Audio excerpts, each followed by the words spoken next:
In a quiet village, a young woman named Amara found herself living next to a new neighbor.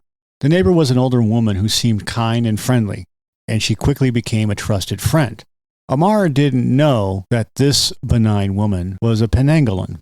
Their friendship grew, and Amara often visited her neighbor's home, sharing meals and stories. And one fateful night, as Amara was leaving her neighbor's house, she realized she had forgotten her shawl and decided to return to retrieve it. As she approached the house, she noticed a strange glow emanating from the windows. Curious, she peered inside and was horrified by what she saw. Her friend was in the process of transforming into a Penanggalan. Amara watched in horror as the woman's head detached from her body, trailing her organs as she floated into the night. Terrified, but determined to protect herself, Amara quietly slipped away and ran back to her home. She bolted doors and windows, remembering the tales of old about the Penanggalan's weakness to sharp objects. She scattered thorny branches around her house and placed jars of broken glass beneath the windows. Throughout the night, she heard the faint sounds of the Penanggalan searching for her next victim. Thanks to her quick thinking and protective measures, Amara survived the night unscathed.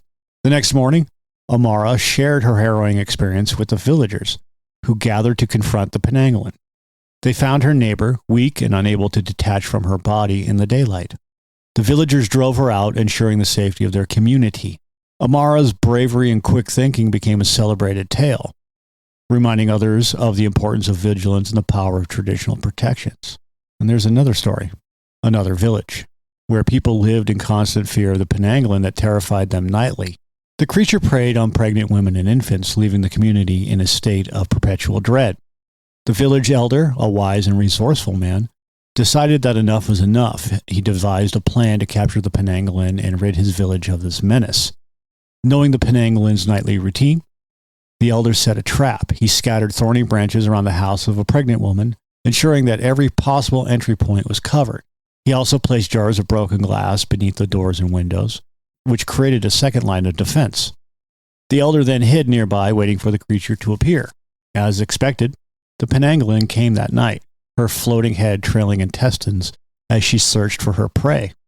Unaware of the trap, she attempted to enter the house through a window, but the thorny branches caught her dangling organs, causing her intense pain and preventing her from entering. In her desperation, she tried to pull free, but only entangled herself further. The village elder, seeing that his trap worked, quickly alerted the other villagers, and together they confronted the Penanggalan, capturing her as she struggled to escape. As the dawn was approaching and the creature was unable to return to her body, she was exposed and powerless.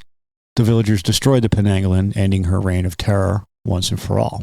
The folklore of Malaysia is rich with stories of supernatural beings, but few are as terrifying or unique as the Penanggalan. This figure, known for its ghastly appearance and sinister behavior, has fascinated and frightened people for generations. So today, we're going to learn about the legendary vampire lady, the Penanggalan. The legend of the Penanggalan has its roots deeply embedded in Malay folklore. Its eerie presence can also be found in the mythology of Indonesia and Thailand. The Penanggalan is a vampiric entity that has haunted stories and cultural tales across Southeast Asia for centuries, often described in folklore as a vampiric spirit or witch. The tales about its origins are filled with mystery and dark magic. The Penanggalan isn't born, it's made, sometimes through cursed circumstances or, more frequently, through a woman's ambition to gain supernatural powers. The allure of such power pushes her towards the dark arts, sealing her fate through a pact with demonic forces or through performing forbidden rituals.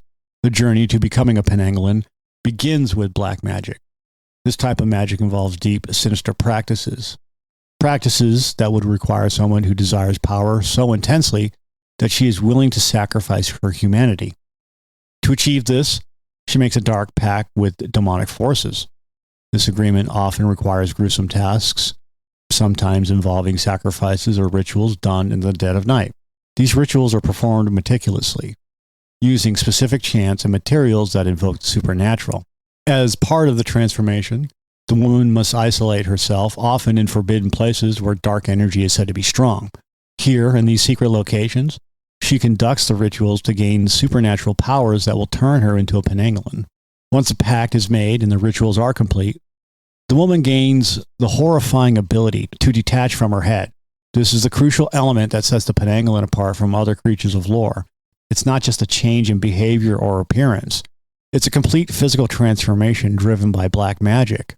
The essence of becoming a penanggalan lies in a frightening blend of ambition, dark rituals, and demonic agreements.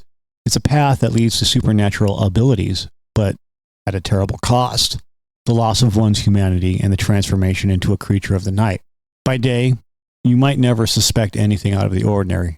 It's just like any other woman going about her daily life. By nightfall, that's when the transformation happens. A darkness settles in, the penanggalan's head detaches from its body, and it takes flight, floating through the night sky. Attached to the head are internal organs like the heart and lungs, dangling beneath its head. This head is on the prowl. It serves as a stark reminder of the otherworldly and disturbing nature of this creature. But during the daylight hours, you'd never guess what lurks beneath the normal exterior. It's this duality, being an ordinary person by day and a flying head by night, that makes the penanggalan so fascinating and fearsome.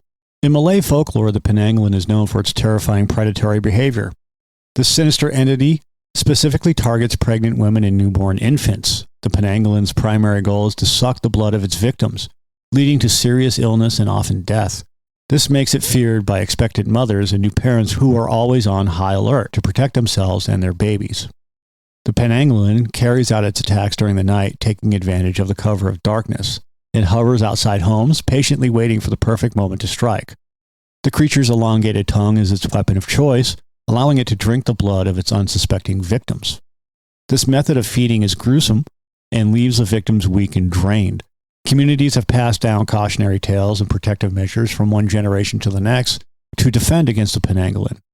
Despite these efforts, the fear and anxiety surrounding the mythical creature remain strong, especially among families expecting a new child. This dread is rooted deeply in the folklore, highlighting the penanggalan's unrelenting and predatory nature. The penanggalan uses its extraordinary long tongue to drink the blood of its victims. This menacing sight alone is enough to send shivers down anyone's spine. When a penanggalan chooses its target, it typically hovers outside windows or near doors, patiently waiting for the perfect moment to pounce. Its preferred victim are often sleeping people, making it easier for the creature to feed without being noticed. The penanggalan's tongue, thin and incredibly long, can slip through cracks and crevices in windows and doors and even thatched roofs, silently searching for exposed skin. Once it finds a suitable spot, the penanggalan uses its tongue to pierce the skin and drink the blood like a mosquito. This act of feeding not only saps the life force from its victim, but can also leave them deathly ill or dead. This is why the penanggalan is feared by expectant mothers and new parents, as it often preys on pregnant women and newborn babies, causing severe harm or death to the helpless infants. The feeding process can last several hours, with the penanggalan flying from house to house to quench its dreadful thirst, and by the end of the night, just before dawn, it must return to its hidden body to reattach and avoid detection. The penanggalan isn't invincible. Its most significant weakness occurs when its head is detached from its body. This is the time when the penanggalan is at its most vulnerable. People in communities familiar with the lore have devised several clever methods to protect themselves and their households from this fearsome entity. One of the more effective measures involves using thorny vines, particularly from the mengkuang plant. These prickly plants are strategically placed around windows and doors. The idea here is straightforward but ingenious. When the penanggalan tries to squeeze through any of the entry points, it gets caught in the thorns. This not only prevents it from entering homes, it also causes considerable distress to the penanggalan. The protective strategies don't stop there. Some households scatter thorny branches or even shards of broken glass around living spaces. These sharp objects can slice through the delicate hanging organs of the penanggalan, forcing it to retreat, or in some cases, causing it fatal harm. These protective measures serve as a community defense, combining practical knowledge with a bit of clever thinking to keep the penanggalan's terrifying presence at bay. These weaknesses highlight a fascinating duality. While the penanggalan is a formidable and frightening entity, it is also deeply tied to the human world and its constraints. As the night wears on and dawn approaches, the penanggalan must complete a critical task. It needs to return to its human form. This process is both intricate and essential for its survival, and without reattaching its head to its body, the creature would be revealed for what it truly is, a supernatural entity.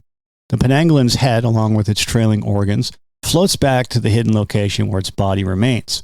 The creature must meticulously align the neck and internal organs to ensure a perfect fit. This is not a simple task, and it requires careful precision. According to folklore, the Penanggalan uses a specific ritual to achieve this.